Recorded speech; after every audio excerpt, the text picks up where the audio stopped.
From Austin Film Festival, this is On Story, a look inside the creative process from today's leading writers, creators, and filmmakers. This week on Story, Michael Arndt, the Academy Award-winning screenwriter behind Little Miss Sunshine, Toy Story 3, and Star Wars: The Force Awakens, joins us to share his strategies for story mapping, creating a convincing villain, and writing a great ending. Your ending is so important because, a lot of times it's the punchline to a joke. The setup to a joke is creating this tension, right? You don't know where the joke is going, and when you get to the end, suddenly everything makes sense. The logic of the joke is revealed, and you get a payoff. Hopefully people laugh, like it's funny. But I think a lot of times a story works in the same way. Like, storytelling to some degree is this sort of dance of the seven veils, where nothing is more boring than a film that's sort of plodding towards a predictable outcome.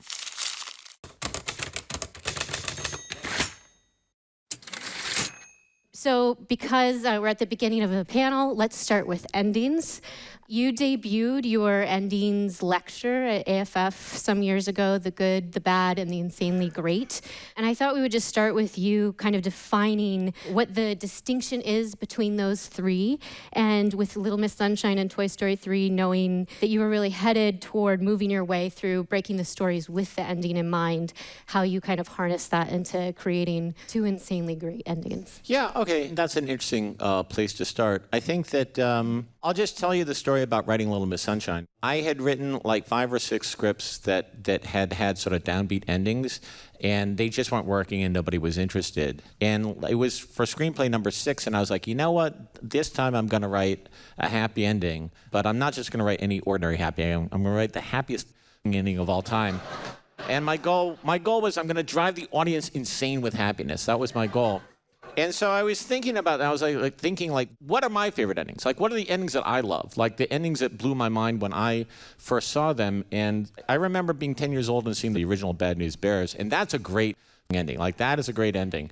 And things like The Sting, what I realized was that they were endings in which it seemed as though the worst possible thing had happened. It seemed as like everything had gone wrong, and there was no way out of it. And then in one single moment, like, everything turned around and the best possible thing happened. And so I was like, that's the kind of ending I want to write. I want to write an ending like that. And so then I was just thinking, like, okay, how? Like, where is that? How do you do that? Is it a sports movie? Because, maybe there's a reversal and the guy wins or the girl wins the big game at the end. I was like, it's kind of cliched. And then I was like, maybe it's a romantic story. It's very hard to avoid the cliches there. And then, one day the TV was on and there was this footage of this little child beauty pageant and all these little skinny blonde girls. And I just thought to myself, this is where do ideas come from? I just thought, wouldn't it be great if a little chubby girl got up there and you just thought it was going to be the worst moment of her life, the most humiliating, mortifying fiasco of her life, and then the music came on and she just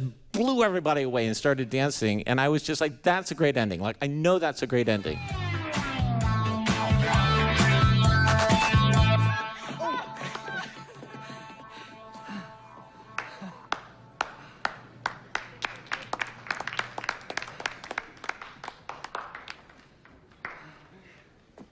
Yeah!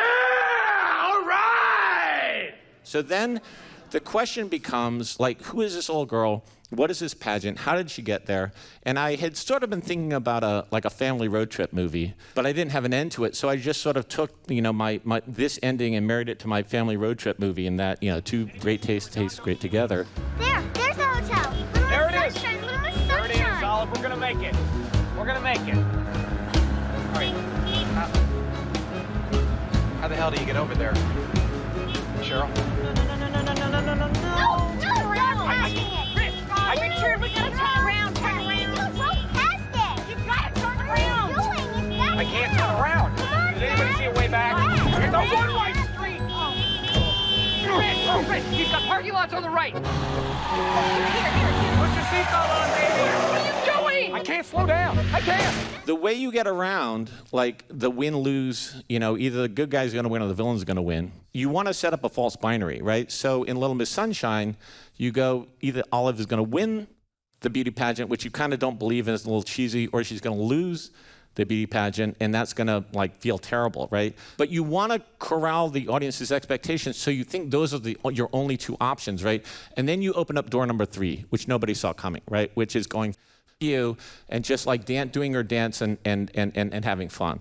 So you're asking me about endings and where I came up with these things. It was a deliberate strategy, A, to have that sudden reversal happen at the end, and then B, to set up a set of false expectations so you think there's only a binary choice, and then you open up a third door that your audience didn't know was there. I'm curious about this element of surprise where you're kind of bucking the expectations, what it is that the surprise does for us from that catharsis standpoint. Yeah, I think that your ending is so important because, a lot of times it's like it's the punchline to a joke, right? The setup to a joke is creating this tension, right? You don't know where the joke is going, and when you get to the end, suddenly everything makes sense. The logic of the joke is revealed, and you get a payoff. Hopefully people laugh, like it's funny. But I think a lot of times a story works in the same way. Like storytelling to some degree is this sort of dance of the seven veils where nothing is more boring than a film that's sort of plodding towards a predictable outcome, right? So what you're really trying to do is a lot of times just distract from what the ultimate outcome is going to be. I remember on Toy Story 3, Andrew Stent was like, she's going to end up with Bonnie in Bonnie's bedroom, so we've got to make that feel like an obstacle. We've got to make it feel like it's not going to be an eventuality. I just got completely obsessed with endings because I was a script reader. I used to read scripts for a living, and just over and over again, I just saw stories just kind of fall apart at the end. And the thing that became very important to me was this notion of the philosophical stakes, that there were obviously an external set of stakes and an internal set of stakes. But then the question was, it's not just enough for your hero to get what they want or to win or to fail to get what they want, but the question is why? Like, why did they get what they want, or why did they fail to get what they want? And that's where I felt like there was this other third set of stakes that people weren't really talking about. Can you define those for us, the external, internal philosophical stakes? Essentially, your external stakes is something out in the real world, something outside your hero that you put at stake. And the important thing is that it's a binary pass-fail thing. You're going to, either win the heavyweight championship of the world or you're going to lose it. Like, it's just something that's out in the outside world. The internal stakes are the emotional stakes of the story. It can be romantic love, it can be parental love, it can be self-respect, but you're going to put something at stake, but it's got to be this sort of binary pass-fail thing. And then I think that this gets into where stories are meaningful, right? Which is the philosophical stakes of the story. When you take a writing class, your high school writing teacher always loves to talk about theme, like what's the theme of your story? But I think that the language of theme is misleading because what's really going on in the story, to me at least, a lot of times, not always, but a lot of times, is you're setting up a contest between two philosophies of life, right? And like the simplest one is like selfishness versus altruism, right? Another simple one is sort of individualism versus community, right? And you're setting up two different values, and a lot of times you're creating a contest between those two sets of values. And just in a nutshell, you, for lack of a better term, you have sort of a good set of values, let's say altruism and community in It's a Wonderful Life, right, versus the bad values, which are selfishness and individualism, and you're just going to set up a contest between these two sets of values and have it seem at the very end that the bad values are going to prevail. Like, not only is the villain going to prevail, but the whole ethos that the villain represents is also going to prevail. And you want it to be like, it's a done deal, the hero's screwed, there's no possible way your hero can win, and then somehow, this is the pulling the rabbit out of a hat of storytelling, is you want to flip the philosophical stakes of your story and have a rapid reversal of stakes so that you go from external failure, internal failure, and philosophical failure to a philosophical success, which then leads to external failure to an external success, which then leads to going from emotional failure to emotional success.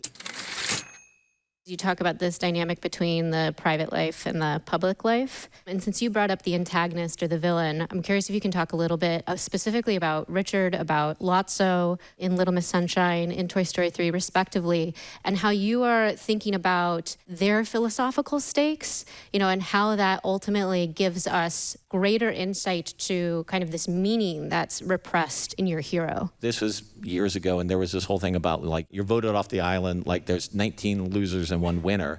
And I just hated that vocabulary. Olive starts out a little bit like Luke in Star Wars. A lot of times your hero is a little bit unformed, right? They could go either way, right? They're in the fulcrum moment in their life. So when Luke says he wants to go to Space Academy, right, his uncle Owen says, no, your only job is to make sure those condensers are working, right? And that's conversation one in the first act. Then your inciting incident happens. Help me, Obi-Wan Kenobi, you're my only hope. And then in the wake of your inciting incident, you have conversation two, which is with Obi-Wan. Your hero in conversation one is stuck. Hamlet is stuck in Denmark. Or the toys in Toy Story 3, they're kind of stuck. Or they have that first conversation. And they go, oh my God, Andy's growing up. Now what are you going to do? We got to go to the attic, right? Your inciting incident happens, and that turns your hero's world kind of upside down and shakes it up. And then in the wake of your inciting incident, you have conversation two. And that's the thing that makes your hero be unstuck. With Little Miss Sunshine, you're setting up two sets of values. And Richard is the philosophical antagonist of the story. Well, what do you think your chances are? I think I can win because some of the other girls, they've been doing it longer, but I practice every day. Good luck. Not about luck, Frank. Luck is the name losers give to their own failings. It's about wanting to win. Willing yourself to win. You gotta want it better than anybody else. I do. Then you're gonna be a winner. Richard. It's the truth. So Olive, she's torn between Richard, the dad set of stakes, which is the world is divided between winners and losers. There's two kinds of people in this world. There's winners and losers, right? And then the grandpa's worldview, right? Which is, we're gonna have fun tomorrow, we can tell them all to go to hell, you know? And so what you wanna do in a story, the way you tee up the second act of that story is Richard sits down with Olive and says, Olive, there's no sense in entering a contest if you don't think you're gonna win, so are you gonna win? Is River coming to California? We're all coming, honey. Hey, hold on. Olive, come over here for a second. Come here. Sit down for a second. Look, there's no sense in entering a contest if you don't think you're gonna win. So, do you think you can win, Little Miss Sunshine? Richard. Are you gonna win?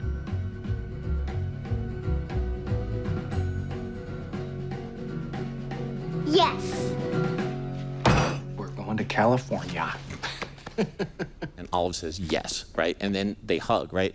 But that's a super important exchange, right? If Richard had sat down with Olive and said, Olive, we're gonna drive you to this contest, but if you win, that's okay. If you lose, that's okay. We're just here to have fun, right? You wouldn't have a movie, right? It just would not, you wouldn't have the tension of that. Like you have to, in conversation two, you have to create this tension in your story so that when you embark on the second act, you've sort of lit the fuse on this bomb that's gonna go off in the third act of the story. And then you have Olive backstage, and Dwayne goes backstage and says, Mom, I don't want Olive going on. She's never gonna win. She's just not a beauty queen.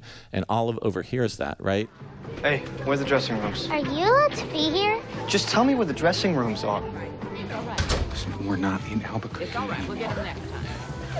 Hey, how are you feeling? Better. Where's Olive? Here, what's up? Mom, I don't want Olive doing this. Oh, my God. Look around. Oh, this place is great. Look, I don't want these people judging Olive. Damn. Listen, it is too late. No, it's not too late. You're the mom, and you're supposed to protect her. Everyone is gonna laugh at her, Mom. Please don't let her do this. Olive Hoover, 2 minutes.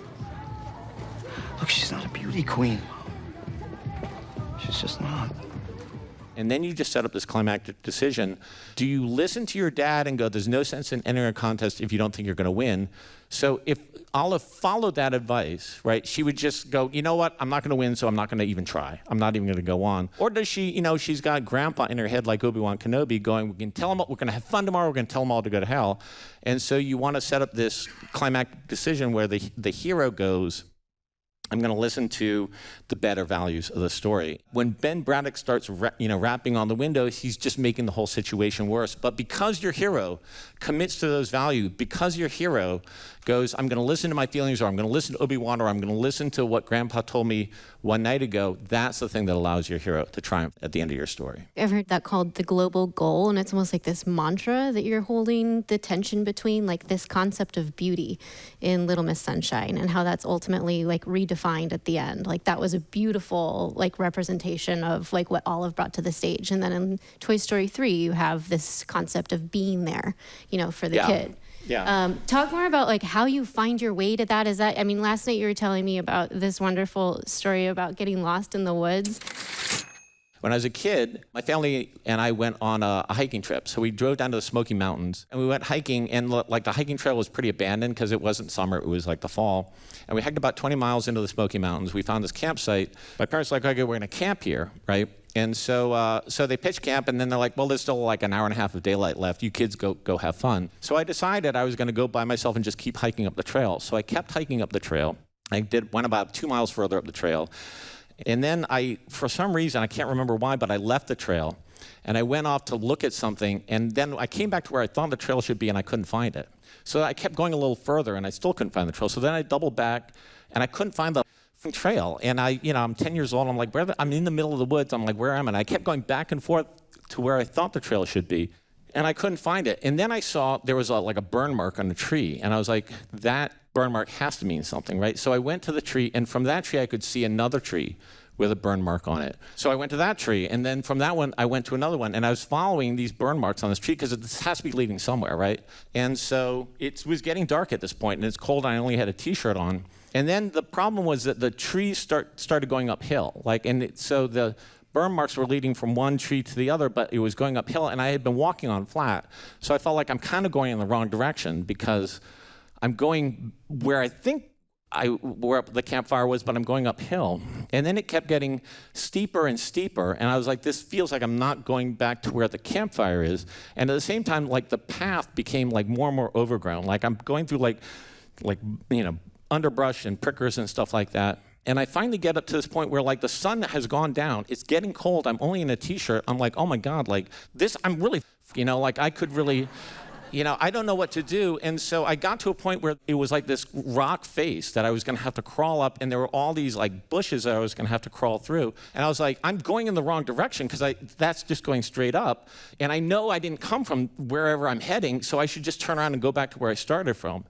So I turned around to go back to where I started from, and I was like, if I go back there, I'm still because I'm still lost, and I don't know what to do. And I looked up, and I saw, like, through the woods, I could see the moon rising through the trees. So I'm like, that's got to mean something. So I climbed up, like, this rock face through, like, all these prickers, and I got to, like, this clearing on top of the hill. And suddenly I could look down. I could see the campfire where my family was. I could see the path that I had walked down. I could see where I had left the path and got lost in the woods. And I could see the path that I had taken coming up here.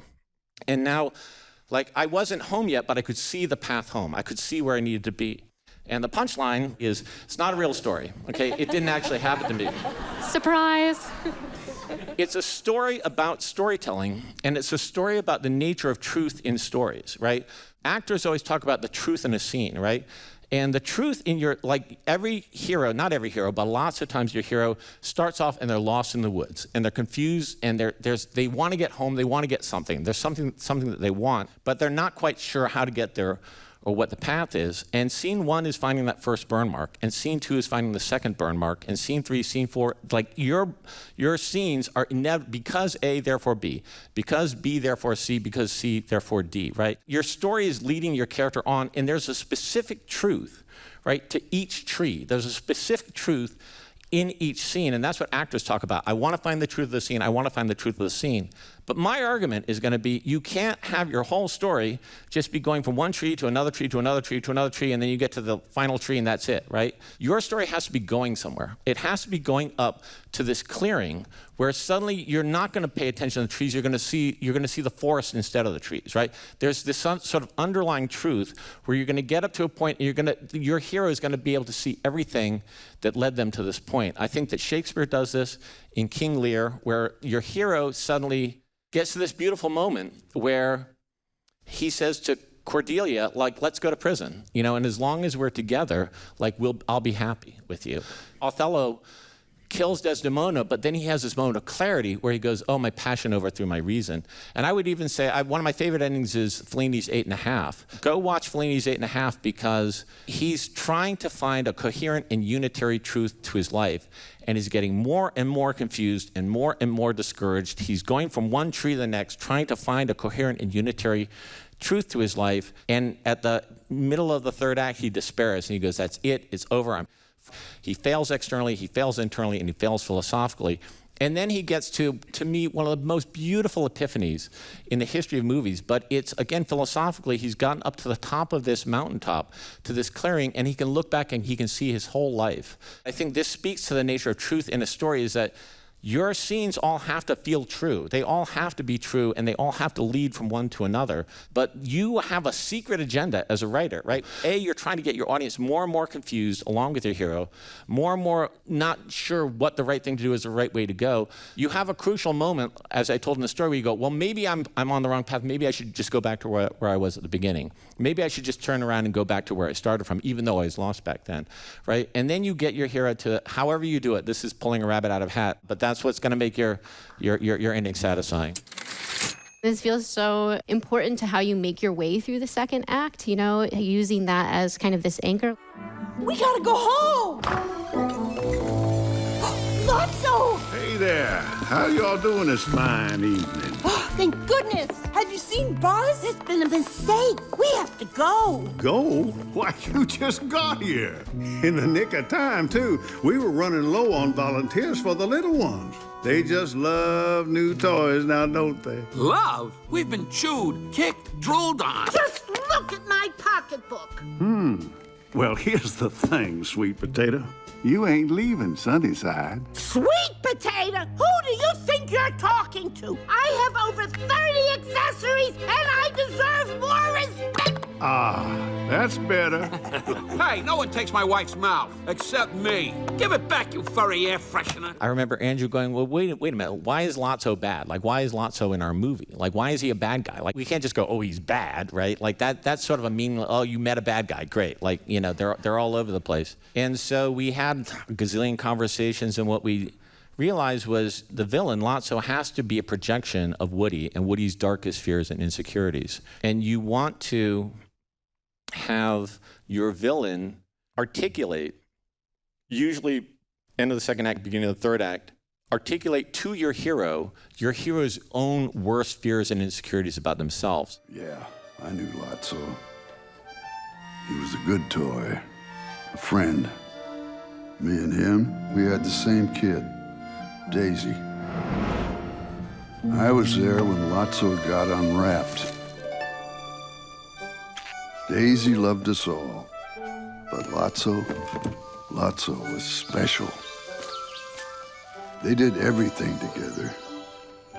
You've never seen a kid and a toy more in love. One day, we took a drive, hit a rest stop, had a little playtime. After lunch, Daisy fell asleep.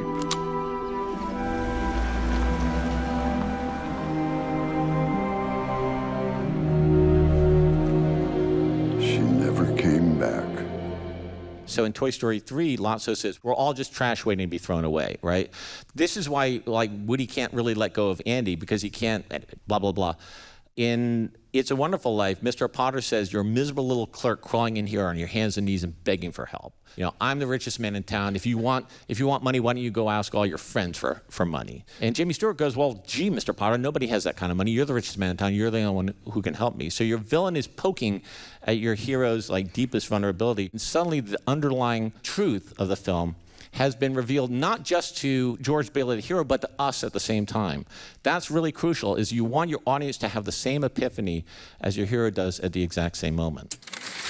I think this is brilliant because it speaks to this dichotomy between the stakes and the dichotomy between the worldview shifting, which I think gets to just the very basics of story, which is showing the way that something's changed. And I'm curious, because meaning is so important to your own writing, you know, what it is you think from a humanistic perspective that's satisfying in us, this quest for meaning. This is a great question. You know, I spent so much of my life like watching stories and writing stories and thinking about stories that at a certain moment I just got vertigo. Like I was just like, why am I spending my whole life?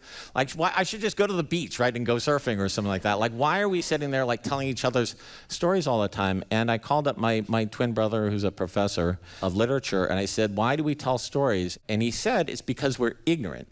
Like, we live in darkness. Like, we don't know ourselves, and we don't know the world, and we don't know the best way to live. And stories are our roadmap to finding out who we are, what the world is like, and what is the best way to live. And it's this constant negotiation because we are ignorant of ourselves. We are ignorant of the world. We're ignorant of the best way to live. And stories are sort of our guides to that. You've been watching a conversation with Michael Arndt on Story. On Story is part of a growing number of programs in Austin Film Festival's On Story project that also includes the On Story radio program, podcast, book series, and the On Story archive, accessible through the Whitliff Collections at Texas State University. To find out more about On Story and Austin Film Festival, visit onstory.tv or austinfilmfestival.com.